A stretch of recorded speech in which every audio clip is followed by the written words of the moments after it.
کتنے سالوں کی محنت تھی میرے مولا کی دشمنی کو پروان چڑھایا گیا شام میں. کتنے سال لگے تھے؟ 46 سال. اب آئیے شجاعت کا میدان سمجھتے ہیں. دشمن مقابل میں کون تھا؟ یزید جیسا دشمن. یزید کے دو بڑے ناپاک منصوبے. حسینیت زندہ باد، حسینیت زندہ باد، حسینیت زندہ باد، یزیدیت مرد آباد، یزیدیت مرد آباد. دشمنان اہل بیت پہ لعنت، بے شمار، دشمنان اہل بیت پہ لعنت، بے شمار. نعرہ سلامت رہیے.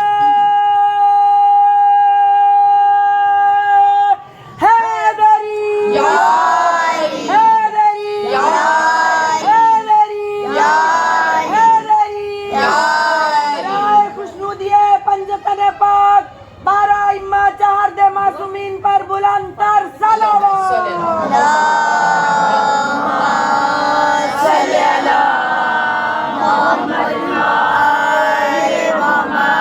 ابھی کے مقابل دشمن تھا یزید جیسا. دو بڑے ناپاک منصوبے. پہلا منصوبہ اس کا کیا تھا؟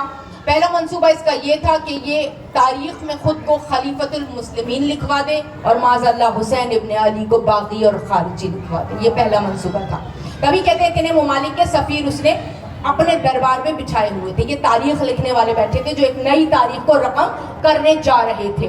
اور دوسرا اس کا بڑا ناپاک منصوبہ کیا تھا کہ آیت قرآنی جو تھی ان کی شرح کو تبدیل کر دیا جائے، یعنی حلال محمدی کو حرام کر دیا جائے اور حرام محمدی کو حلال کر دیا جائے. یہ اس کا دوسرا منصوبہ تھا.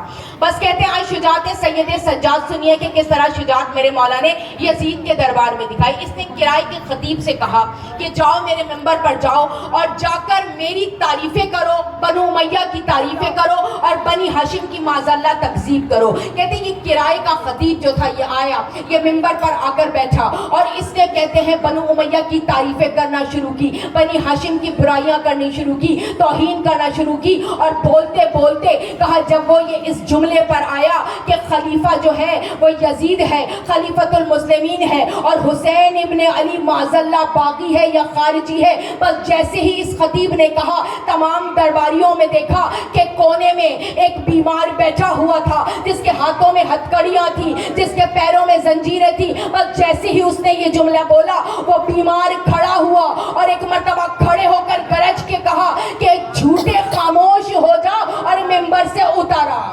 دیکھیں کمال یہ نہیں ہے کہ سید سجاد نے کہا کہ وہ جھوٹے خاموش ہو جا اور ممبر سے اتار، بلکہ کمال یہ ہوا کہ وہ خطیب خاموش بھی ہو گیا اور ممبر سے نیچے بھی اتر آیا. ایسی ہیبت تھی سید سجاد کے لہجے میں. اب وہ قلم جو تاریخ نہیں لکھنی جا رہے تھے کہ یہ خلیفۃ المسلمین ہے، ایک لمحے کو ٹھہر گئے، ایک دوسرے کے ہاتھوں پر ہاتھوں کو مارنے لگے. کہا ٹھہر جاؤ، منظر بدلنے والا ہے. یہ کون ہے؟ کہا منظر بدلنے والا ہے. یہ جو ابھی بیمار نظر آ رہا تھا اب یہ مختار نظر آ رہا ہے، اور وہ جو تخت پہ بیٹھا تھا وہ اب ہمیں بیمار نظر آ رہا ہے. اسی لیے تو کہتے ہیں بستر جو مخملی تھا اسے خار کر دیا، ارے سونا فرعون شام کا دشوار کر دیا، اور نیند اس کی باندھ کے زنجیر پا کے ساتھ سجاد نے یزید کو بیمار کر دیا. بس کہا کہ کون ہے؟